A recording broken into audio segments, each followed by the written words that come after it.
have when they enter, or when they begin, or when they want to make the next step in the debating. So this is why I would absolutely ask you to give me some input at the beginning, right? So can you please let me know if chat is not enabled yet? You can just unmute yourself and you can tell me what are the questions that you are interested in, what are the troubles that you think you're going to face at the competition, or simply, where are the fields that you want to get better, or what are the advices that you would like to get from me. So I'll give you a few seconds to think about that, to discuss this a bit. So the floor is yours. I want to get some input from you. So if you can't do it in chat, you can just unmute yourself, raise your hand maybe, or just unmute and maybe let us know. Please go. I'll wait for a few seconds so that we get some inputs. Mia, can you see the chat? Someone has written on it. No, And I can't. Wait, well, I don't know. So to me, it says that the chat is available only to team members, and it seems I'm not a member, so I can't see the chat. uh, Uh, Shashank, could you take care of it? yeah, not a problem. One of the Uh, que- Yeah, I'm trying. One second. one of the questions that they've asked in the chat is how to ground an argument properly. okay, ground the That's a very broad question. How to ground the argument properly? Okay, let me start with that. So when you're building the argument, right? I would say that there are three very important things that you need to have, right? So regardless of how good the argument is, regardless of what the argument is discussing, I always would encourage you to have these 3 points in the argument. Now, I know that this maybe will seem like a very, very beginner and novice advice. However, note that sticking to these 3 points is something that I am encouraging people to do even when I coach them. I don't know, high school students when they go to world championship or something like that. So even though it might sound like a beginner's advice, it is very important that you stick to these three things. Number one, all the arguments, like whatever the argument is, you need to have a very clear claim of what you're going to prove, right? So I don't want you to start telling me this is going to be the economic analysis, let's get into it.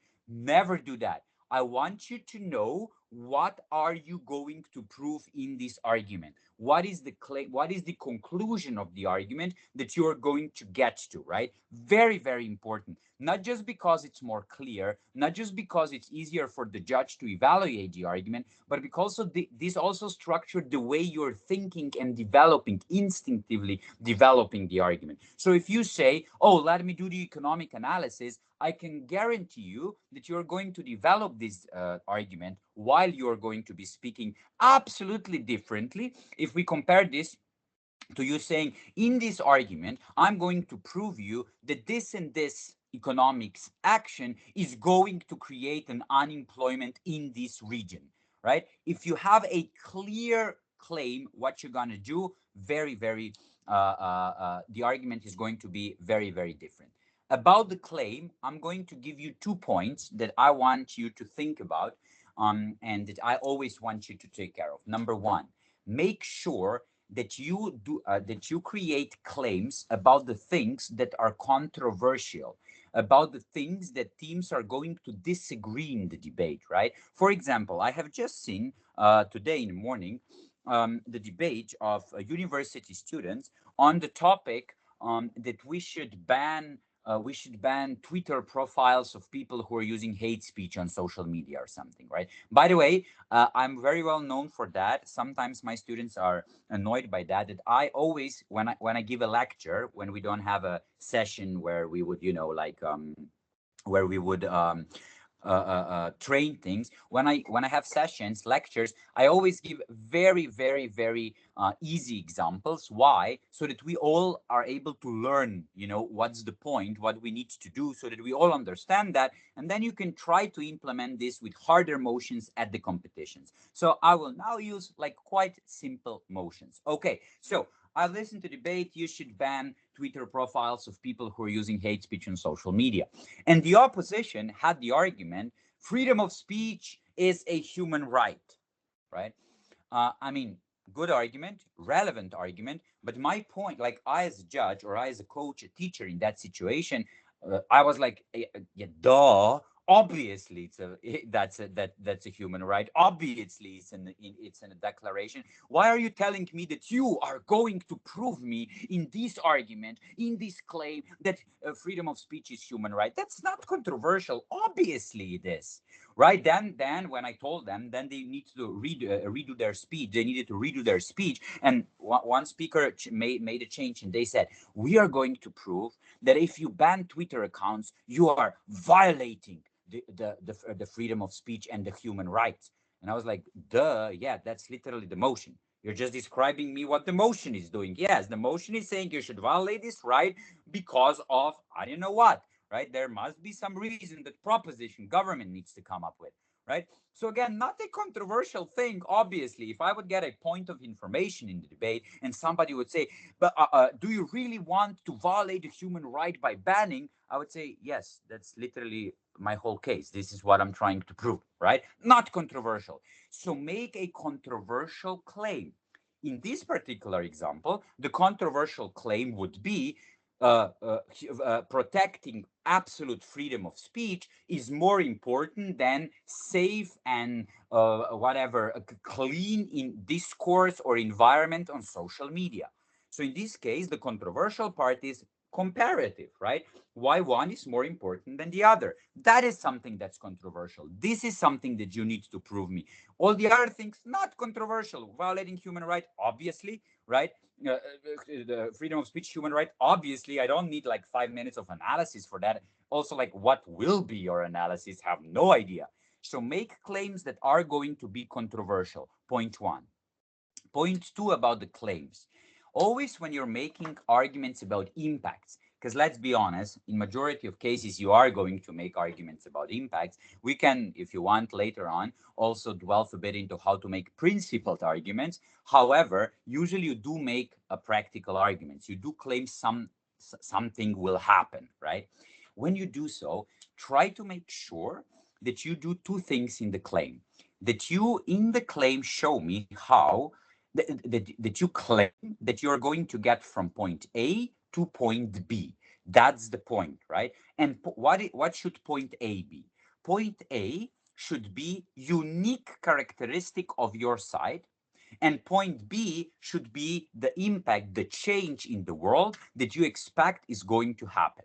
For example, universal basic income. Everybody is going to get some money, right, to survive. It's going to be monetary, like you're going to get cash, right? It's income. It's universal. Everybody gets it, regardless of how much you work. And it's going to be basic. That means enough to survive, right? Okay. Now, obvious, I think a bit naive, but obvious argument on opposition is people are going to be less productive. Nobody will want to work anymore. I absolutely don't believe you can truly prove me that. However, if you decide to do that, tell me, right? Getting enough money per month to survive. So that's the A thing, right? That's the unique thing about your side. Getting enough money to survive per week without working is going to lead to less productivity and less incentive to work. So we got point A, right? Unique thing on our side. Nobody else can claim that, right? Because if you give universal basic income, you give enough money to survive per month without work, right? There are no other mechanisms that you could do that. That's the inherent part of universal basic income. And what you believe is going to be the consequence, it is going to lead to less productivity and less incentive to work. Now we have a controversial statement. Probably the other team is not going to agree with that, so it's controversial, right? Because the other team is going to say, no, no, no, this is going to give people enough in because they are going to have some money security till the end of their life. They are going to maybe invest more in economy, invest more in startups. So maybe we are going to actually get more economic activity. Maybe that will be their argument. I don't know. However, you get something controversial and you get a very clear statement that you're going to prove that you come from point A, that you come, then you come to point B. So that is about the claim. Always have a very clear claim. Now, right, the most important part that none of us is doing in real life enough, in debate the same, is the analysis, right? I'm sure that you already got from judges or from your coaches or from your teachers, add something to the analysis, make your analysis a bit deeper, right? I hate judges who say, okay, your analysis was not deep enough. So I'm always making fun when I train judges and so on. Always making fun out of these judges. Like, what does it mean to make it deeper? I always make this joke, I don't know if you know, but that movie, how it was popular a few years ago, Interstellar, right? Everybody were saying, "Oh my God, such a deep movie." I didn't like the movie, and I don't believe it's deep, right? Don't take it personally if we have any fans here, but I really don't believe it's deep. So always when judges at the competition say, "Oh, you should have a bit deeper analysis," I always respond to, "Oh my God, should it be so deep, even deeper than Interstellar?" Right? So I really don't like this deep analysis. What does it mean? Okay, I will give you three basic advices how you can make your analysis deep, even deeper than Interstellar. Advice number one, I call this assumption blocks, right? It doesn't matter how we call it, that's a name that I have for this. Assumption block would means that you now have a claim, right? You're going to get from point A to the point B. Now the question is, for the analysis, you need to show me, right, how and why this is truly going to happen. Why can I, as a judge, right, trust you that we are going to get from point A to point B, right? Let's take a simple, stupid example so that we are going to get what does it mean to make analysis really deep. Let's say that we are, I don't know, we are discussing we should ban alcohol. Simple, stupid, naive motion, right?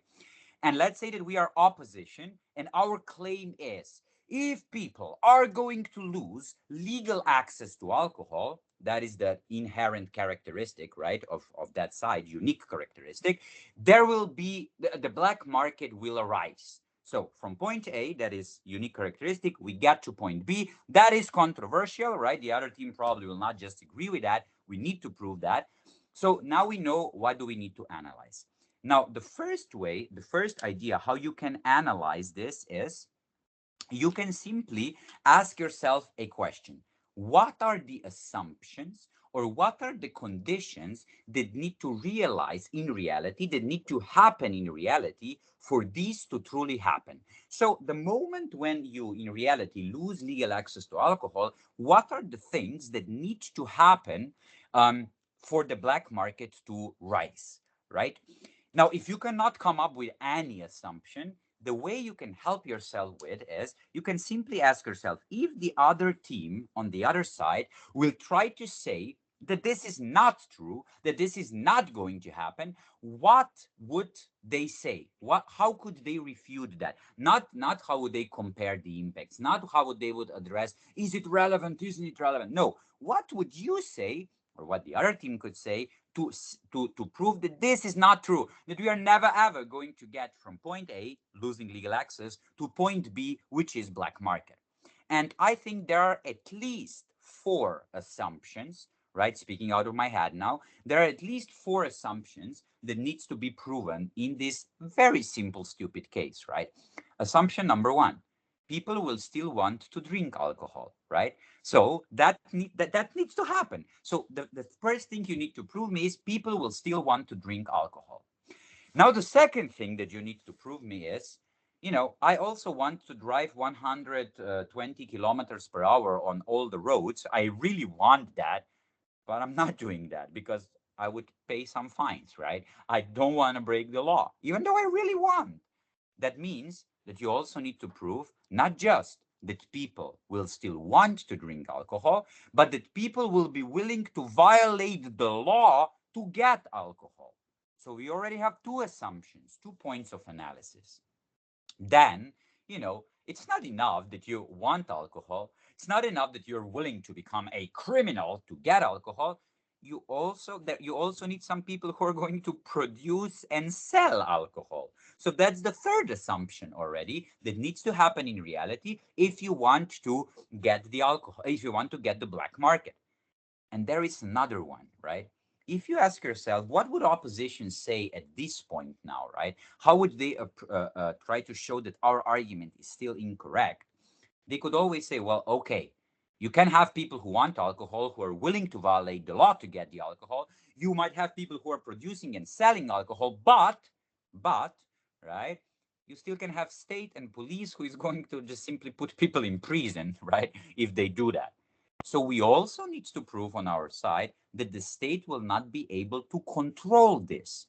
And now we have 4 points of analysis. So you can say, my claim is, dear judge, that if people are going to lose legal access to alcohol, the black market will arise. I have 4 points of analysis to prove you that. Number one, I claim people are still going to want alcohol. Number two, people will be willing to violate the law to get the alcohol. Number three, there will be people who will produce and sell alcohol. And number four, state will have hard times preventing the black market. And now, for each one of this, you need to offer me some warrants, some proofs, some explanations, or some examples. For example, people will still want to drink alcohol. It's obviously true, dear judge. Why? Because that's part of a culture, because some people are addicted, because, if you ban something, people want it even more, because when you're young, you simply don't know how to party otherwise. So we are likely to expect that people will still want alcohol. Dear judge, how can we be sure that people will be willing to violate the law to get the alcohol? Well, let's just look at the example from USA to 1920s prohibition area when we have banned alcohol, right? Exactly that happened. People were drinking even more. So that's also, we are likely to expect that. Now, we are also likely to expect the third point of our analysis, why people will produce and sell alcohol. Why? Because alcohol is really easy to make. You don't need to be an expert. And it will be quite lucrative. It will give you quite a lot of money if you're going to sell it. So, because people are for profit driven creatures, right? We are likely to expect that they will want to sell alcohol. And lastly, why do we believe that state will have very hard times preventing the black market? Well, let's just look at drugs black market, right? They are not doing it very well. So the state have quite some problems preventing the black market. So for these four reasons, we believe that the black market is really likely to happen.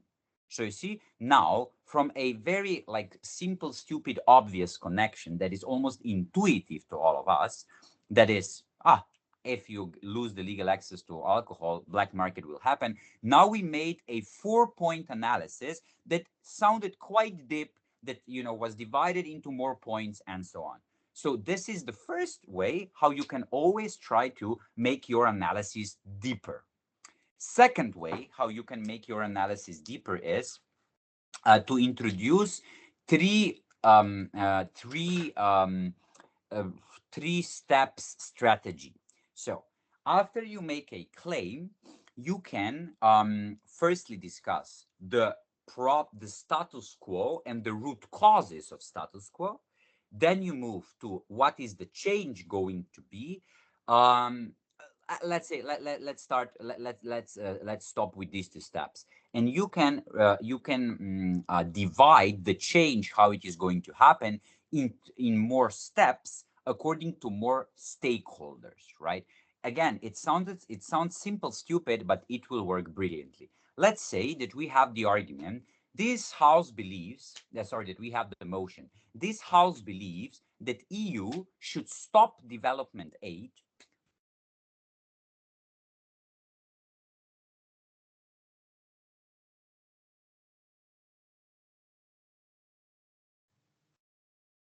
Did we lose connection?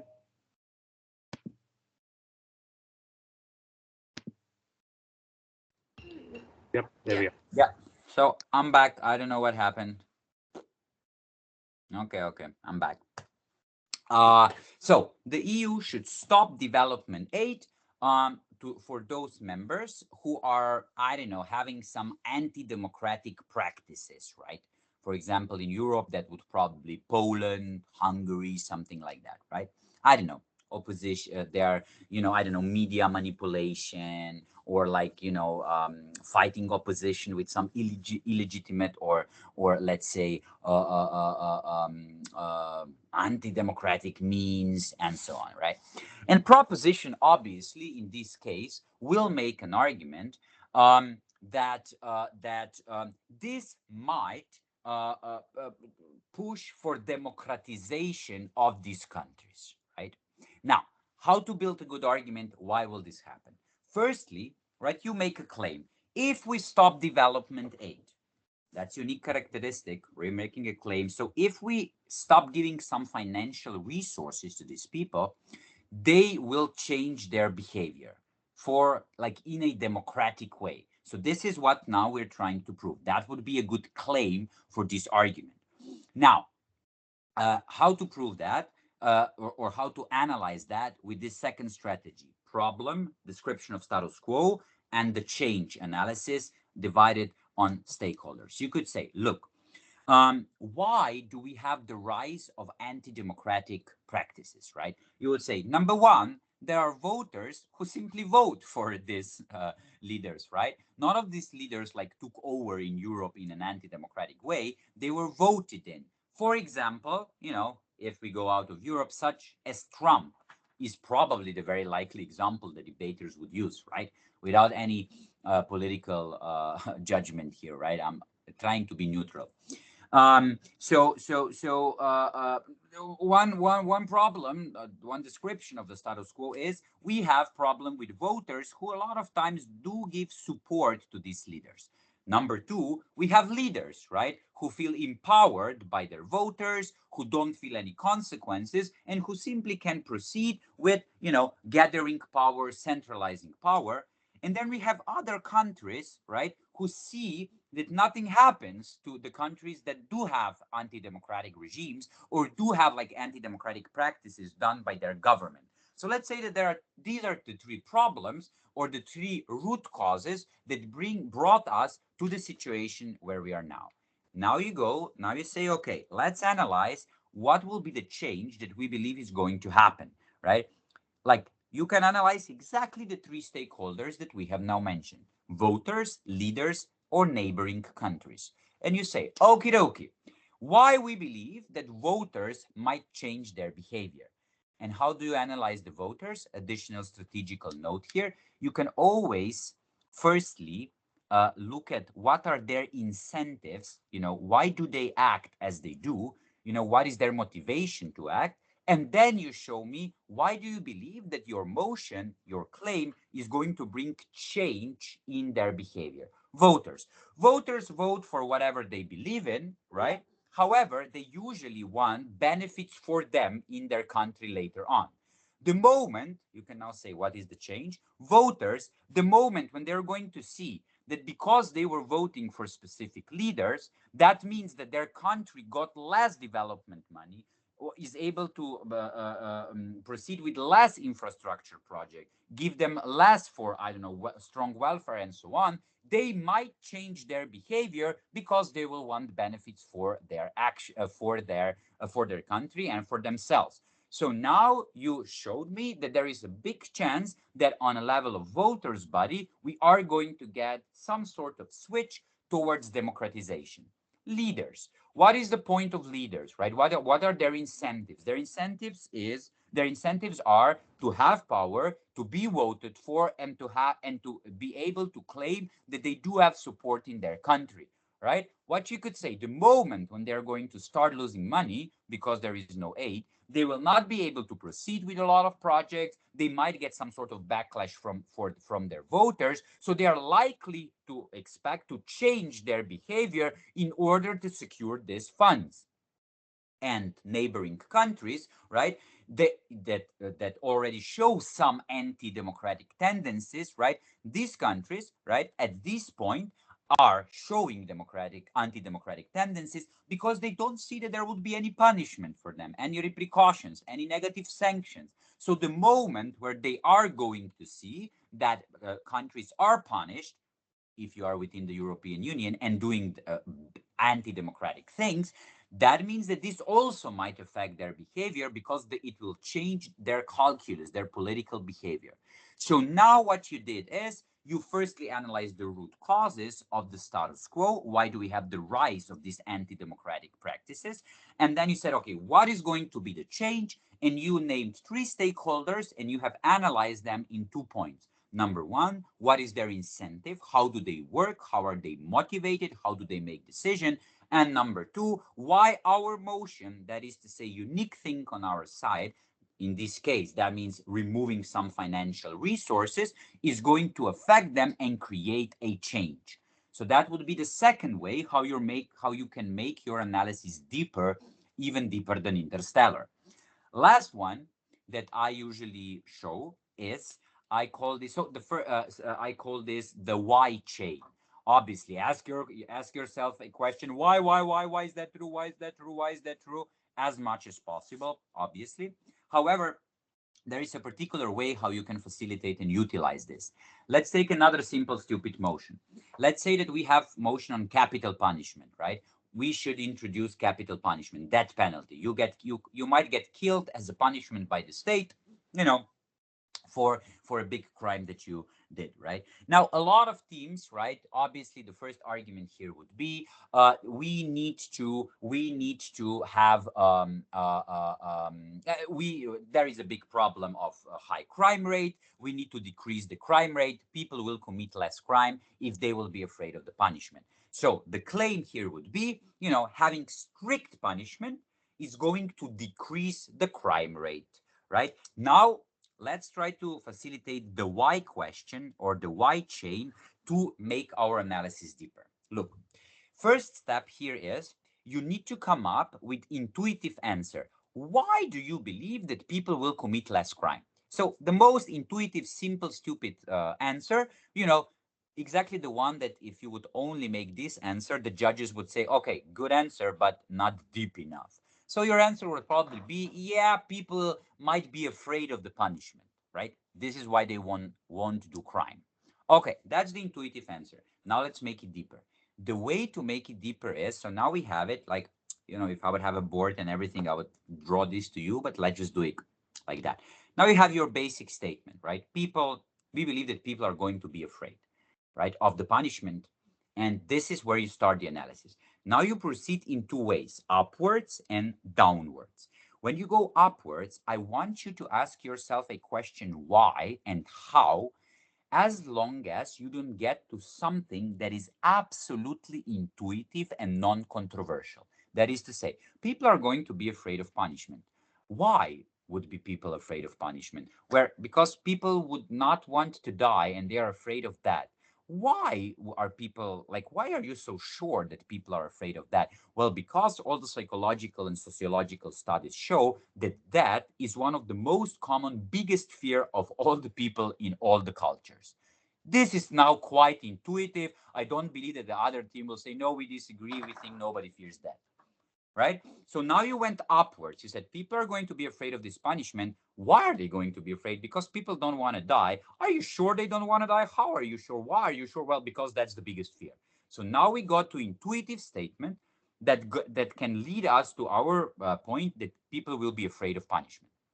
Now let's go downwards. When you go downwards from your intuitive point, you need to get back to the motion. So people are going to be afraid of punishment. Okay, but why is this going to decrease? Not back to the motion, sorry, back to your claim.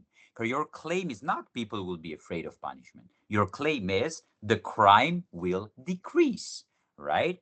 So now people will be afraid of punishment. So why is this going to decrease the crime? Well, because people usually don't do crime in majority of cases because they fear punishment, right? Can you support that? Yes, you're right. Why don't you cross the road if it's empty or just one car there, right? If it's the red light, because you're afraid of punishment. Okay, so people will agree with that. So if we go downwards, now we say, why will people why is this connected to our claim that people will fear punishment? Well, because people usually don't break law because they're afraid of punishment. And then back to the motion, back to the claim.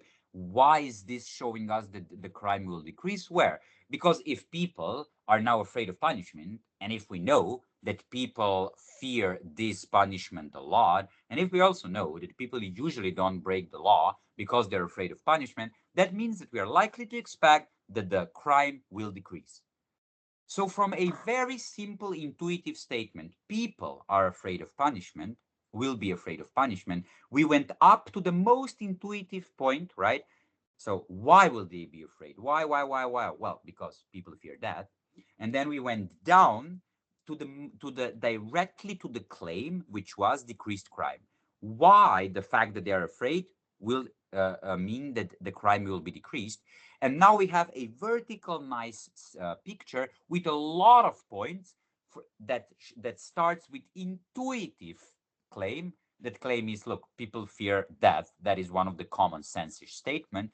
And then through some steps, we get to the directly to our statement claim, which is the crime will decrease, right? So you start with intuition, and then you go up to get to the intuition to the most intuitive, commonly accepted, non-controversial statement you can. And then you go down to get directly to the point B of your claim in order to get the to strong argument. And then you can literally claim, dear judge, our claim is from the moment when we are going to introduce that, we are likely to expect that crime rate will go down. Why and how?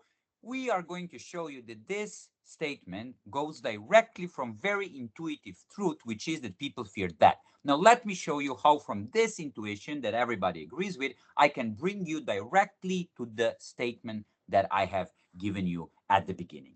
So that would be the third way how you can help yourself to make your analysis deeper than interstellar. One more thing when it comes to when it comes to analysis, never ever, right, base your analysis or your warrants or your explanation on examples. Don't make example based argument. How you are using examples in the debate, only one way to use examples: to illustrate your logic, to illustrate your explanation, to illustrate your reasoning.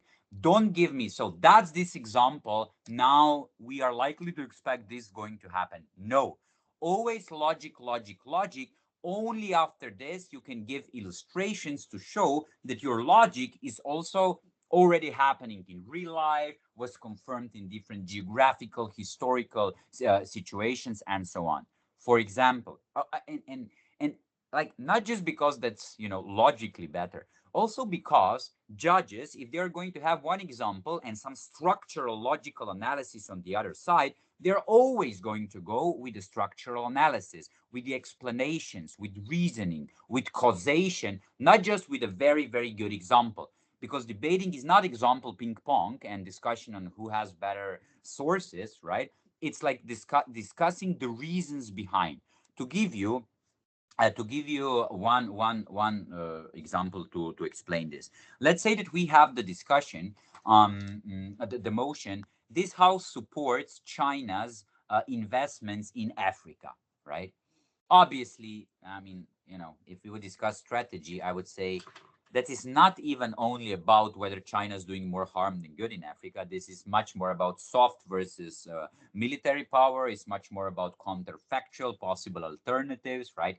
Who would invest in China if, who would invest in Africa if China would not? Probably the West. So you can make this whole debate not even about what is happening in Africa. You can make this whole debate into a comparison of Western versus Chinese development model, and you can get away from all the weighing benefits and harms that are currently happening in Africa. However, if we take one clash in this debate that for sure is going to be what is happening in Africa after China invests there, what we judges and coaches, teachers usually get is, we get a lot of examples. Oh my God, 5 examples on different fields what China is doing very badly there, and 5 examples. Oh my God, China did amazing things there, right? what should I do as a judge now? I'm not going to go to search for resources, and then the best I get as a judge in the end of the debate is, oh, we are affecting more people. We had examples from different fields. Oh, ours are more long term. Okay. But how to truly win this when you have examples on both sides is to show some structural analysis, reasoning, causation. Why am I, as a judge, more likely to expect that China is doing good or bad things for Africa? I'm going to give you a very simple economic analysis. By the way, all these arguments and analysis that I'm giving you, right? Obviously, they have their counterpoint, right? None of this analysis is bulletproof, and a lot of them has a lot of have a lot of like weak points. I'm just trying to show you what does it mean to start developing it. So I can give you the analysis that I've heard by debaters, my debaters. On why I should expect that China will do good things to Africa. They said, look, China is governed by Chinese Communist Party. They have alleviated a lot of people out of poverty lately, and that means that you have the rise of middle class in China. Always in history, when you have the rise of middle class in China, what happens is, not in China, always in history, where you have the rise of middle class, these people at some point are like, okay, nice that we are living a bit better, but we would also now want to have some rights, right? So always when you have the rise of middle class, you have the strive for deliberation, political rights, and so on. Now, there is a contradiction. China has a strong centralization of political power. So what it seems that China is doing, similar to Russia, right? They're always offering something in return to their middle class. What do they offer in return for middle class to allow them this hardcore centralization? They offer the narrative of big China, economic superpower, big Russia, very relevant now, right? Big Russia, superpower. So in return of people not to rise against the centralization of power, right? They offer them the narrative of global power their country is trying to strive. This is very common for communist regimes in communist, right, regimes in modern times. Now, how China is doing that? China is promising economic expansion. China is promising further economic growth. That's what they give in return to middle class not to rise. Now, the problem with China is that their economic growth is slowing down. The second problem they have is they don't have a lot of trade partners for future, right? West does not truly like them anymore, and they're pretty much in fight with majority of their own region. So what could China do to ensure future trade partners to have economic growth? You might say that Africa is a great opportunity for, to control it and to be with Africa in a good trading partner relationships. But in order to benefit from Africa in the future, China needs to develop Africa. They need to rise their purchasing power. They need to build good infrastructure there. So they will be able to trade and benefit out of Africa, trade with and benefit from Africa in the future in terms of their economic growth. Meaning that it is in China's incentive, it is in China's selfish economic and political incentives to actually do good things for Africa. So that was now a structural analysis, did not use any examples of what China is actually doing in Africa, but was a structural analysis, logical analysis of why we are likely to expect that China might do that. I'm not saying there was a good economic analysis. I'm not saying there is not a counter analysis. What I'm saying is that don't start with, we have 5 examples of China doing amazing things in Africa. Don't do that. Say, we are going to show you through some steps that China is likely to try to develop Africa, at least to some extent. And then you do the analysis that I was now winging. And then you say, we can back up this with examples from infrastructure, I don't know, to move into the industrialization and move to the service sector. 3 examples where China actually did good. And this analysis is structural analysis, not based on concrete examples. So if the initial question was actually where to ground good arguments, the response is obviously not on the examples, but on the structural analysis. Okay, so now we went through the analysis. Now, the most important thing, obviously, impacts in the end of the argument, right? Always, now, what I would suggest you, right? Always divide your impacts on 2 parts. on actual impacts and on meta impacts. What do I mean by that? Actual impacts are simply explaining me why this, what you have just proven me, is good or bad. I just had a debate on with American students in my debating political philosophy class at one of the universities in USA, and it was obviously about what NATO and USA should do with Ukraine crisis and all this.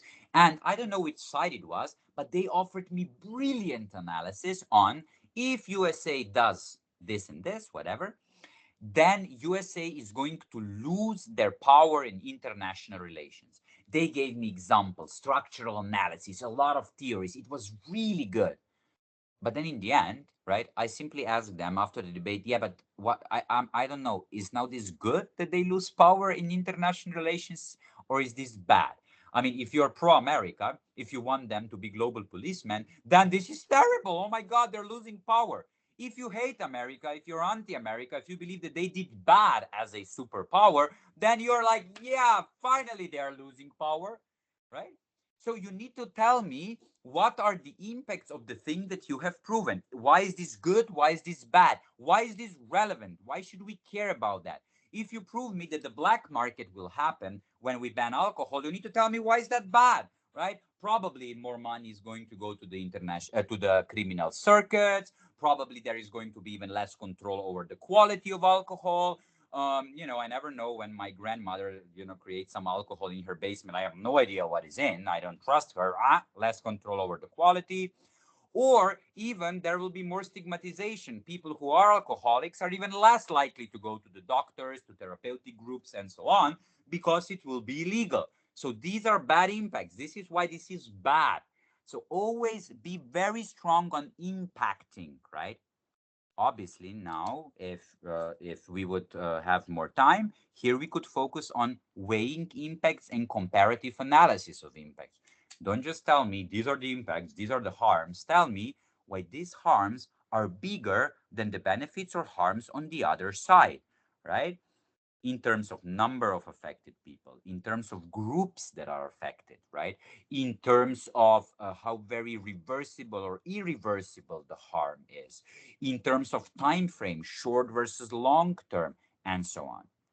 So that's the real life impact. But then there is something that we call meta impact, and this is something I want to tell you about meta impact. After you give me the impacts, if possible, try to conclude your argument, maybe even with something like saying, dear judge, the main takeaway of this argument is, try to conclude the argument by telling me why is this argument particularly relevant for this concrete debate, for this concrete motion, or to put it differently, answer the question, why are you winning the debate with this particular argument? To put it differently, right? Let's say that we have a topic. Okay, let's say that we have this topic, banning alcohol, right? And then we are opposition, and we have just shown, number one, that with the claim and the analysis that there will be black market. Then we shown that there are a lot of harms, right? And we even believe that harms are bigger on their side. So we showed the impacts. Now, what I would say, dear judge, the takeaway, the meta impact of this argument is that we are winning the clash of whether the ban is an efficient way to fight alcoholism and alcoholism related issues. So, note, dear judge, even if the other team showed you that there are a lot of problems connected with alcohol consumption, note that even if they showed you that the state should ban things and is justified to ban things that are bad for people, even if they show you all of this, with this argument on black market, we are winning the clash on the efficiency or effectiveness of the policy proposed. And this clash for us could be already enough for us to win the debate. Because even if they take the principle, even if they take the urgency that we need to do something, with this argument, we are winning the clash that is connected particularly with the question of efficiency of the policy proposed, that is the ban of the alcohol, meaning that we are already almost winning the debate. But if not that, This argument is important, Judge, because it will help us win the clash on what are the impacts of the ban and who is winning the efficiency of proposal clash in this debate. So in this meta takeaway, try to tell me why are you using this argument in the debate. I'm going to give you a bit more complicated example. Let's go back to the China and investments in Africa, right?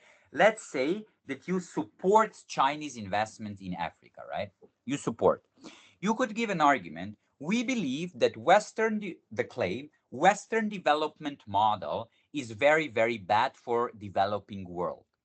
Analysis, right? You could say, like, it seems that, always when there were loans from International Monetary Fund, always when, the Western investors were the ones trying to solve the crisis, it seems that on a long run, they absolutely destabilize the region and create economic crisis. To illustrate, why? Because of flexibilization of markets, because even if you raise the purchasing power of these people, you in the on the formally equal free market, connect them to the centers in the West, they're formally equal, but because they are still less powerful, they end up in a very exploitative relationship. That's why they come in the economic crisis. Two examples to illustrate that: Greece, right, that accepted a lot of loans from IMF and crashed in 2015, or let's say Southeast Asia crisis in 70s and 80s, right? Even quite a lot of good movies. I recently watched one, The Depth movie on South Korea crisis when the monetary fund came in. Very brilliant movie, would suggest to all the debaters. What happened? Absolute crisis in the country. Okay, we're not focusing on the analysis now. Now we have shown that this model is very bad for developing world. Now I would think, okay, why is this relevant in this debate, right? And you would say, dear judge, the meta impact or the takeaway of this argument is, look, in this debate, whether we should support China's investment in Africa or not, one of the clashes is China versus any other alternative investor that would be main partner or investor in Africa. Because Africa will need an investor and partner to develop, that means that this debate is not just whether there are good or bad things happening there. Now, one of the clashes in this debate is also China's development policy versus any alternative. In this argument, we have shown to you that the most likely alternative to China, that is Western, flexibilized, liberalization based model led by IMF and United States monetary policy, is even worse. So note that we will facilitate this argument to show you that we are winning the clash, that any alternative is very likely to be worse for Africa than China. Why is this important, dear judge? Because even if they showed us that China is doing bad things in Africa, we might still win the debate by winning the second clash, showing you that any alternative might be even worse. So you see, this is the meta impact in the end, right? Where you show how you're utilizing, facilitating, using this argument to win the debate. So claim, analysis, even deeper than interstellar, impacts that you can divide on real life impacts and meta impacts if possible. And additional little notes to be made. One, don't base your argument, don't ground your argument in examples. Only use examples to illustrate. By the way, of course, when you're building arguments, right? If you know a good example, obviously you can use it and develop logic out of it. But when you are presenting the argument, don't start with the example, right? Try to wing it as you are developing the logic separately and then only supporting the example with, the logic with the example. And then the second little note that we made, if possible, try to make it as comparative as possible, right? Always try to weigh the impacts in the end. Don't just say there are some harms are bad. Always try directly say what are the criterions that make your harms or your benefits worse or better or bigger or more important than the harms on the other side. Of course, there is whole other story on how to do that, but that's a different thing. So that would be quite a long answer, I think, to how to ground your argument. I still don't see the chat. Do we have like any other question that you would select, one of the organizers? Maybe the question that you would select for us to Yeah. discuss. Yeah, we have a few interesting ones in the chat. I'll read out one for you. Utkarsh has asked, the more blocks of analysis you present to your opposition, aren't you opening yourself up to more counters for a single argument?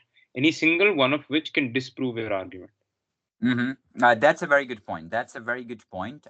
Look, two responses to that.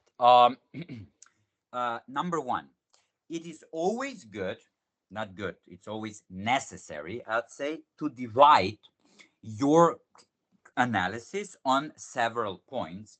The best thing would obviously be, as the person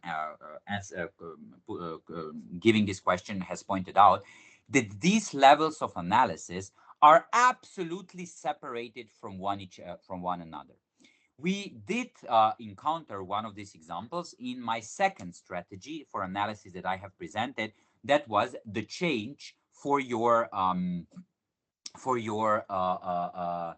this like the change analysis, right? Problem and then the change in different stakeholders. What we did there, we showed on three different stakeholders, we showed how we are likely to expect that some sort of democratization might happen, because different stakeholders are going to change their behavior if we strike them with some sort of economic sanctions, right? And in this case, all the three levels of analysis are absolutely separated, right? Even if they prove that leaders will not change because they are crazy, they will not get it, you still have voters. Even if they disprove voters, you still have neighboring countries. That means that if the other team wants to bring down the argument, they need to respond to each one of them. So your goal is, in the analysis, to try to offer as many separated points for the change that you are talking about. And if the other team brilliantly responds to 2 out of 3, your first rebuilding statement for this argument should be, dear judge, firstly, let me note that they only responded to 2 parts of the analysis, not to the last one. So our argument still sticks. But now still, let me try to show you why also the other 2 parts still hold, right? So that's the first thing. If possible, try to divide on more separated, that is to say, independent points. Uh, just a little note here. I only gave you the idea how to separate points by addressing the different stakeholders, right? There are other possible ways how you can also do that, right? So a very obvious alternative way, if you don't like the stakeholders, would be, I usually call these incentives, right? Incentives. Always when there is some sort of change, and because you do you do when you're debating practical impacts, you are debating the change that will happen. Always when there is some sort of change, um, there are different incentives for people to change. Usually there are 2 to 3 incentives, why 2 to 3 parts or levels or perspectives on how people change behavior. Number one is legislation and people in position of power, right? For example, you can say we are going to have female on the CEO boards, right? Now, why is this going to change? For like, probably you're going to make the argument is going to be better for women, whatever, right? Not whatever. This doesn't matter. Like somewhere along these lines will probably be your claim. So why the change will happen? One change is always legislation, laws that are going to be accepted, and people in position of power. So if a female that is likely to have some experiences of female struggles from the past, I'm not saying necessarily, but much more likely than white male, right? White rich male. If they are in the position of power, they might take new actions, new legislation, new laws, new rules, maybe maternity leave in the company, maybe kindergarten children care during the day, and so on. So one is simply the actions that are taking people in the position of power. That is always can be your one level of analysis. Second level of analysis could be what is normalized in society, what is the narrative that we have, right? Usually debaters like to call this optics, right? The optics is going to change. You're going to have female there. It's going to become more normalized. There will be more females on the CEO board. People are not going to see, oh my God, there's a woman there. She must be something special. No, that will be normal. Female can make it there. So it's optics. The third one would be role models. There will be role models for like other females or males who will, identify with them and might make change in their behavior. So you don't need to have different stakeholders. You can have different incentive analysis through these 3 points uh, to discuss how the change might happen. The third strategy could be different root causes of the problem, right? You can say we have two root causes why something is happening, right? And we are directly addressing these root causes. We believe there are two reasons why. For example, let's be controversial. There are two reasons why Russia was willing to military invade or attack Ukraine. One was that Russia knew that the West will not be willing to respond at the moment. And second reason, Russia knew that in Ukraine there is not enough military and and enough weapons to directly respond like in a very drastic way. These are the two root causes. Now let's analyze how our action, let's say NATO intervention or European sanctions or whatever, will directly address these two root causes. So you can divide your independent analysis on two root causes of the problem. The last way to divide your analysis on absolutely separated independent points would be different contexts, right? I don't know. This house believes that feminist movement should support the narrative that motherhood is a rewarding experience. Probably this is going to end up differently in developing and in developed world, right? So you can have the same claim. This is going to encourage women to have a career as well as having a family at the same time. But two independent analysis how this is going to happen in developing and in developed world, because the contexts are different. So these are just few notes how you can divide your analysis on independent points. Now, the person who asked the question had a good critique, right, or what was I was saying with our analysis of how the black market will happen, because it is true. What I did there, I gave you few assumptions that all needs to be true in order for argument to pass. That means if one of these assumption is destroyed, that means that right, you are not you lost the whole argument. Now, the point would be that now we said with the second strategy, right, the one we were discussing. Let's say you have three stakeholders, right? The point would be that would be really deep. That for all these three stakeholders, right, that are independent points, you would do the analysis step by step, the way that we did it for one little statement, how the losing legal access is going to lead to the black market, right? So that is the point, that you do have more of independent points, but each one of them needs to be analyzed as detailed and as in such nuanced as our black market alcohol. Now, I still would take the critique that this speaker asked about, right? But what if they destroy it? Yes, but then if your argument is so weak that they can destroy it with one response, then don't have this analysis. If you see that there is one very obvious assumption that you are not able to prove, probably they will also figure it out. So it's much better to know what are the assumption and to cover it in the beginning, not later in the second or whip speech or in the POI to try to squirrel out. No, you need to know what your assumptions are so that you do preemptive responses. But when you do preemptive responses, I didn't want to use that word. Don't do it like that. Oh, the other team might say that the state will control black market, but here is the reason why they won't. Don't do it like that, right?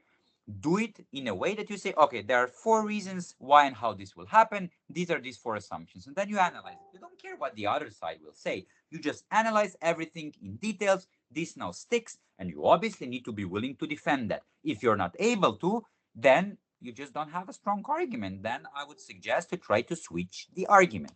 That would be my answer. Okay. So I do have 15 minutes more. So I'm sure we can take at least one question. Yeah. We have a question from Shubhankar, which is regards to the way you taught about the why chain, that is to continuously asking why. Shubhankar asks, what is the last point after which we shouldn't ask why?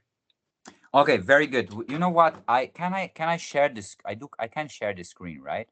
Yep. I think I do have like all these things that I'm talking about. I do have them. However, I really don't. Um, I'm not used to these themes, so that's my bad. But I'll try to show that. By the way, I can also if I make it happen now, give me 10 seconds to see if I can show you this and use it. Um, if I will not be able to show it now, I will for sure send it to organizers and they can send it to you. Very, very easy things. Um, where is this? I'm sure I have it somewhere. Sorry for that. You see, I'm usually just used to get into the classroom, have my board, and then do things on the board. So this is now why I am not entirely prepared for what I should give you. But where is this? Wait, maybe it's here. No, one. Okay, let's try one more. Maybe it's here. Mm-hmm. See, got it. Okie dokie. Let me now see if I will manage to share this. So I should go where here. I'm sharing the screen, but I don't know. No, this will be weird. Let's see. Like, do you see anything? What do you see? Yeah, we can see your screen. I think you're sharing the MS Teams tab right now. Okay, do you Yeah. see now? Okay. So you see this is how it is, right? The Y chain worked example, right? Capital punishment will decrease the crime rates. This is our main claim. Then you firstly ask very intuitively, why is this true, right? Very intuitively. And as we said, it's very easy to say people will be afraid of punishment. And now when you go up, you need to get to something that I call intuitive truth. So you could say people will be afraid of punishment. Well, why would they be afraid of this punishment, right? How will this happen? And you would say, we can write it on the screen. Why? Well, I believe that people are afraid of that. People are afraid of dying, right? And then you can ask again, but why? Like, how can you be so sure? Where? Because all the sociological studies show that fear of death is one of the biggest fears people have. And this is now the intuitive truth that probably the other team will not dispute. So we went up in this direction, but now we should go down in the down direction. Here, you should not get to, as in the case above, to the intuitive truth. You should get to the main thesis. And main thesis was this will decrease the crime rate. So people will be afraid of punishment. Why? Why does that mean that the crime rates are going to be increased? Well, because people do much less crime generally if they are afraid of punishment, right? For example, not crossing the road because they don't wanna do the pay the fines. And if that is true, if people usually commit less crime if they're afraid of punishment, well, since we have proven above that people are very afraid of that, well, that means that people will commit less crimes. And here we got back to our main thesis, which is there will be less crime rates, which means, on a bigger scale, that we came from intuitive truth that nobody can disagree with. Through some little steps, we came back to the main thesis, right? So this is where you should stop asking your question why. Yeah, that would be my answer. Let me. Okay. Do we have any more questions?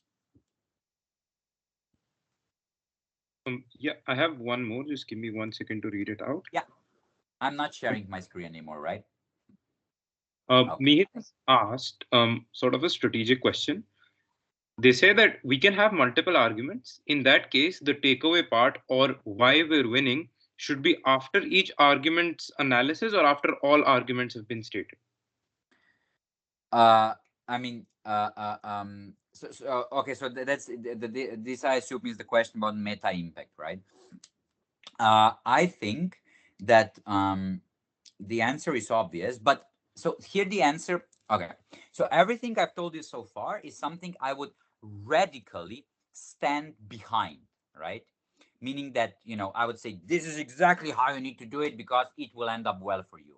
Now, this question is more of a strategical question, right? Question of delivery, question of persuasiveness, question of who is the judge, who is the other team. So here the answer, the easiest answer for me would be it depends on the on the specific case. However, you cannot, miss with explaining this twice, right? So I would say always say this after each of the arguments so that the judge will know why you're doing that.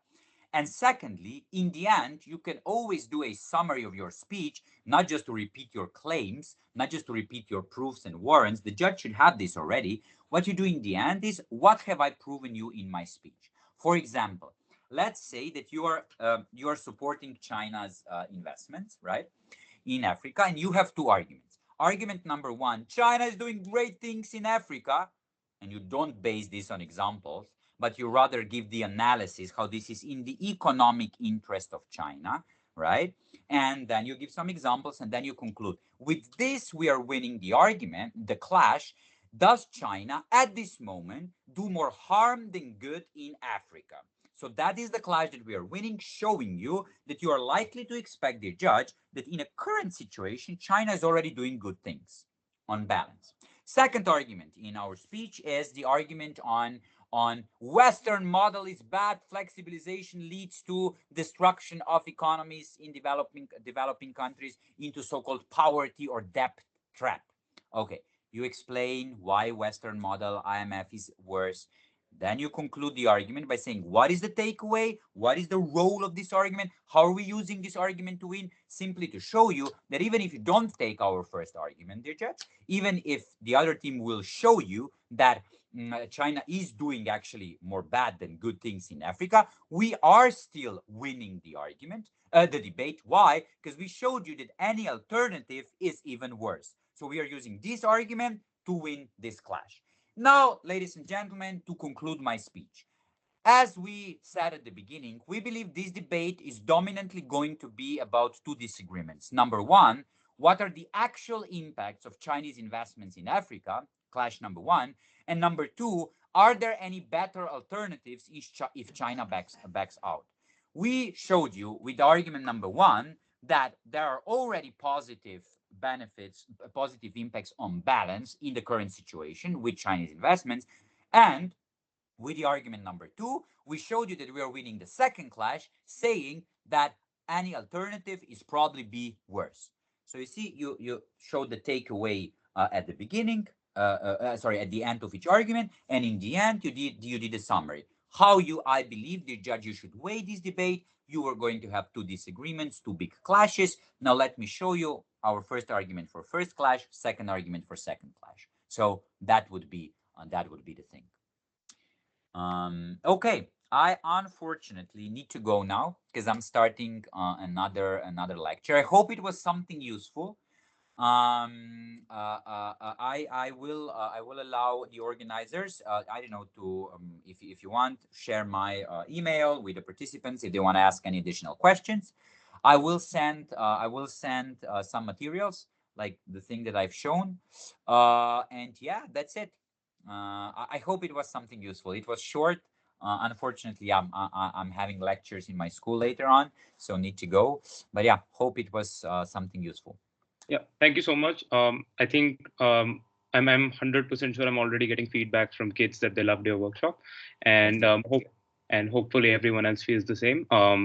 Thanks for coming, and it's an honor to host you. It's an honor to have you over here, and we're looking forward to maybe having something else in the future. Yeah. I was always very honored also to be here. I I think it's a great initiative, great events. I support this very much, and fingers crossed for all the activities. And yeah, I promise here that I'm willing to do more things together. So yeah, hope to see you all soon, and good luck with your debating, everybody. Enjoy. Bye bye. Thanks, guys.